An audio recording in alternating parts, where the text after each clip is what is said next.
Sejam bem-vindos a mais um Jackson Leite, tamo junto, um programa sempre de soluções para trazer alegria para sua vida, sempre uma mensagem positiva, sempre pelo menos uma frase dita aqui vai ajudar o seu dia e a sua vida a melhorar. Esse é o nosso norte, né? E hoje eu estou tendo a honra de ter um convidado internacional, o doutor, eu vou tentar soletrar o nome dele, ele vai me ajudar, Dr. Mehmet Gullouglu.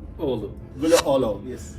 Ele é médico, ele é embaixador da Turquia, do Departamento de Prevenção às Drogas, faz um trabalho incrível a nível do país, da Turquia e a nível mundo.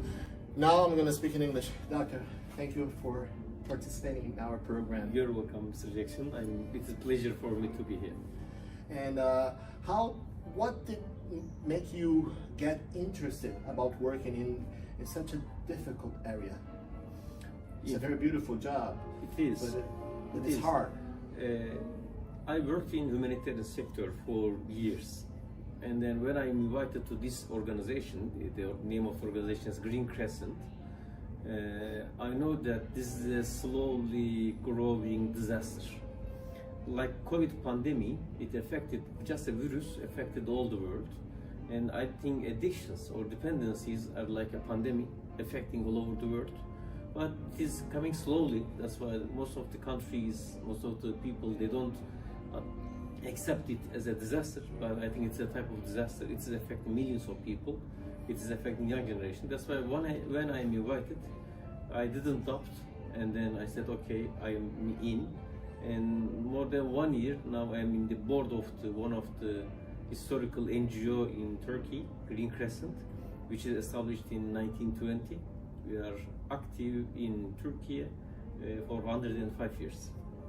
And something that one participant asked you about if there was any kind of political problems, and I felt very happy that he said no matter what, if it's opposition, if it's the government, they are all helping in Turkey the problem of addiction and to prevent the addiction. Yes, in fact, health issues, I believe that it is over than politics. And none of the political discussions should affect the approach for the goodness for the well-being of the people. And fighting against addiction is part of the health problems, is part of the social problems. That's why in Turkey we are really happy that even the governing parties or the opposition parties, they accept us, they welcome us and they support us. We feel it and we see it. That's why we describe ourselves Turkey as a Green Crescent. We are equal to everybody in Turkey. We have only one challenge, that the sectors, the tobacco industry, alcohol industries, drug industries, they are very aggressive all over the world and including Turkey. And we are, as I said, we are working for 105 years. And we want to carry this knowledge for other countries and for other nations. That's why 10 years ago we established with other partner organizations, International Federation of Green Crescents. Now all over the world there are 65 Green Crescent. And even from Brazil,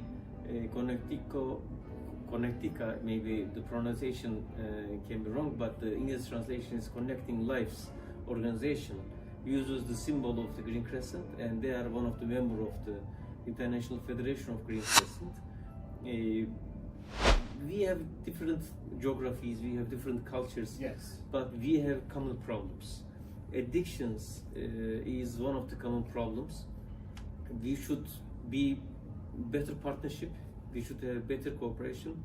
And even in the presentations last 3 days, what I was listening that as much as can I possibly follow, what you are discussing in Rio, we are discussing same in Rio, same in Istanbul. We are the different organizations are discussing in Africa, in United States or in Europe. The problem is same. Of course, there can be different tactics, different strategies for solutions, but what I saw, there are a lot of things we can learn from each other. We can adapt from different techniques to our countries, our cultures. Today also I make my presentation about prevention, how we do prevention activities with other partners in Turkey. We are closely working with the Ministry of Education, Ministry of Youth, Ministry of Family. We are closely working with them, and we are developing new programs because the generations are changing, communication techniques are changing. Now people are spending their time on social media. Young generation has now different approach, different behaviors. That's why we are developing programs according to what they need, how they communicate, how they can learn. And one thing I think I should especially mention that now the kids are not only learning from parents and teachers, they are learning also from internet, and I think the peer-to-peer learning is very important. That's why we encourage young people to have Green Crescent clubs in the universities and also in the high schools to teach them how to have a healthy life, to teach them how to get away from addictions, even from young age, not to use even once. That's why, and these programs what we started are very successful. It is saving millions of the young generation, young people, and we are ready to share with any organization in different countries.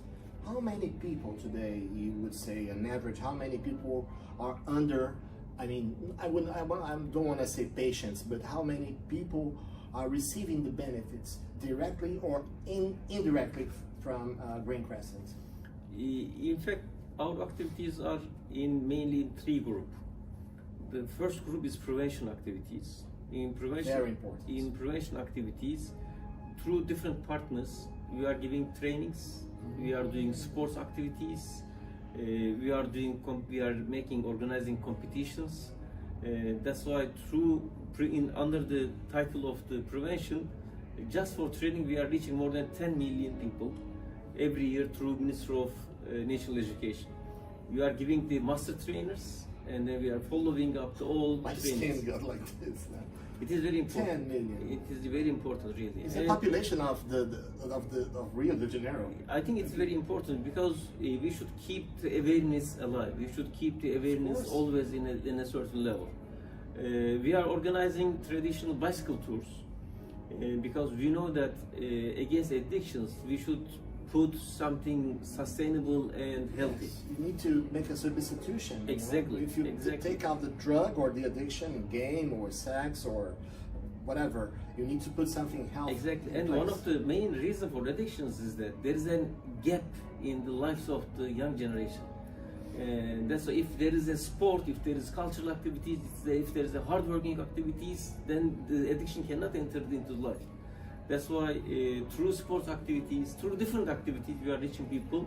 What I can say that close to 50 million people, just 10 million is by training, and with other activities we are reaching to 50 million people every year on prevention activities. For rehabilitation, not only Turkey, right? It is only in Turkey. Wow. It is only in Turkey. We are increasing and expanding our activities in Turkey. But through federation, we are following other Green Crescents and other organizations, which is waiving because of the COVID. It was dropping down. There was much more online activities, but now again it started to increase in last 2 years. Also, we have treatment programs, we have rehabilitation programs in all over the country. We have outpatient clinics and we have 3 inpatient clinics. In there, per year, more than 80,000 people is getting benefit for free. You know that for free. For free. We are taking funds from government. We are taking funds from donations. We are taking funds from different sources, mainly government, but also from different resources, and people can get free psychotherapy services. This is a miracle. You know, if somebody is already addicted, I mean, they are coming into the deep. That's why for people on that conditions, cannot afford, and also extra therapy expenses, therapy costs. That's why with our agreement with the government is supporting us for the free services, and through our hundreds of the psychologists, social service experts, we are giving the services, we are not only in a building and waiting the patient, we are calling them. Wow. We are calling them, are you clean? And we have a line which is 24-hour open. If they need anything, they can call us. Because you know that there are a lot of relapses, there are a lot of, cycles. Yes. That's why we show them, look, we are always there. Whenever you need, you can call us. We have their, with the privacy. Privacy is very important for us. Privacy, we all have their data, and then we are following them closely. More than 1 year, 2 years, periodically we are calling them. Are you okay? Do you want any help? Do you want to join? Do you want to come? That's why I think it is in the therapy, in the rehabilitation services, we are doing well. And the third services, what we are doing is the advocacy. In the advocacy, we are closely following up the regulations in the country. Also in the media, I think media is an important area. You should follow those sectors, tobacco, alcohol, drug, or gambling sectors, industries are very aggressive. They are using communication techniques.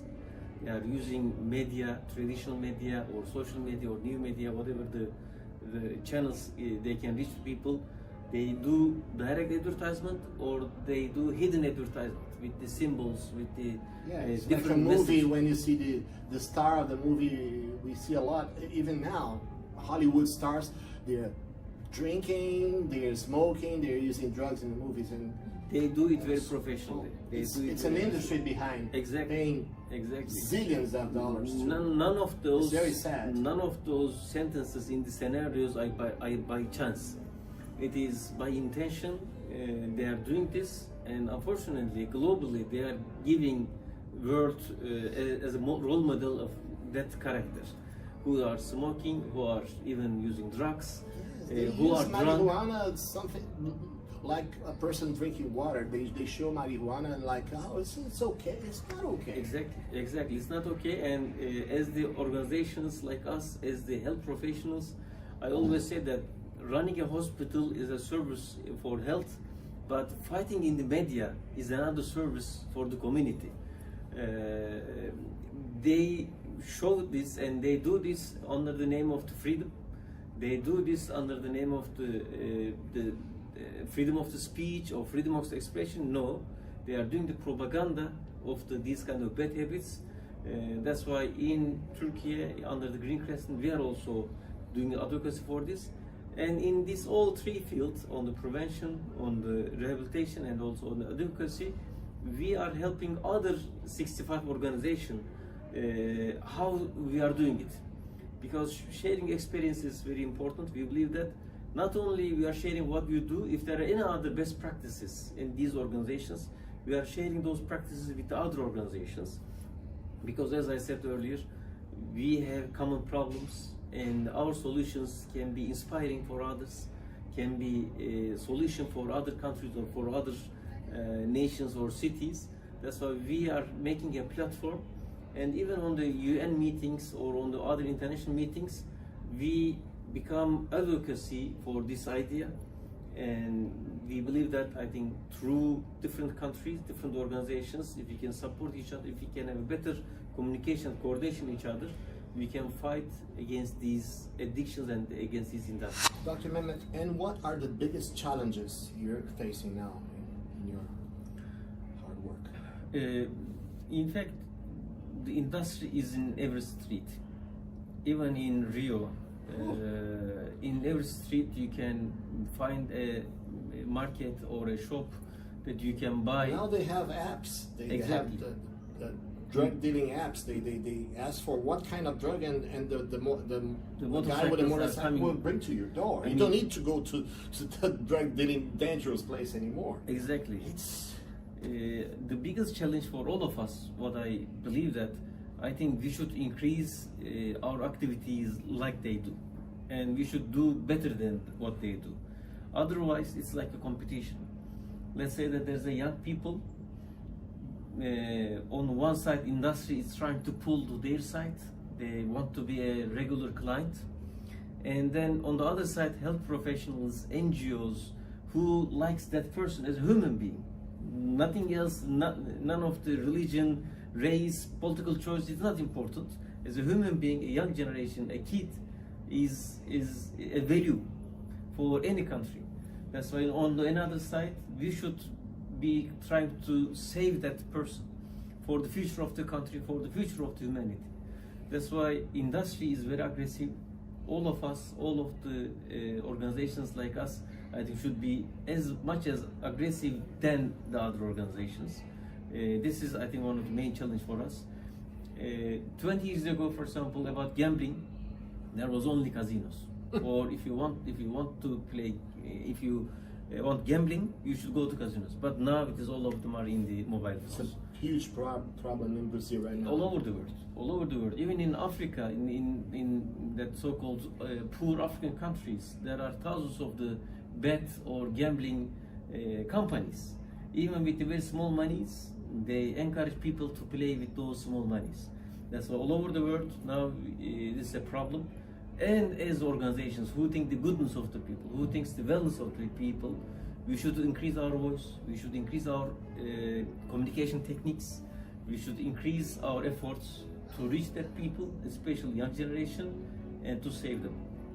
If we cannot be successful, unfortunately, suicides are increasing. Yes. Debts are increasing. I mean, all over the world now, billions of dollars those companies are doing, and psychiatric or mental diseases are increasing. Divorce are increasing. Yes. That's why there are a lot of side effects. There are a lot of consequences, negative consequences for all over the countries. This is the main challenge, I believe. They never show that when they do advertising about, oh, come play, now we're a bat, our bat is smart. They never show this. At the end, you know, for the gamblers, We're losing houses, apartments, cars, and marriages, families, and so on. exactly. I mean, for the gamblers, there is a saying that is very important. At the end, the table wins. Yes. That's why, although they make advertisement, in some research, sometimes we see a lot of bad advertisements. I mean, gambling advertisements. Why? The research says that, let's say that if they give 1 million units of money of the advertisement, they can get 20 times of the money is coming back. That's why they can give that much advertisement into the billboards, onto the social media, on the internet page, web page. That's why they are investing on the advertisement, because they are getting much more. But I think our audience or whoever listens us shouldn't be forgetting that at the end, table wins. Dr. Mehmet, thank you so much for your beautiful work and for your trip. You're here in Rio. He's here in Rio for 3 days, and he didn't go to Sugarloaf, to Corcovado. He just stayed here in the hotel, sharing his super important message. Thank you so much. Congratulations. Thank you very much, X. You're invited to come again. I hope so. Okay? To enjoy Rio. Okay. Thank you very much. Gente, obrigado aí pela audiência de vocês. Se inscrevam no canal, que é de graça. Deem like, que ajuda muito o nosso trabalho. Tá? E até o próximo episódio do Jackson Leite. Tamo junto.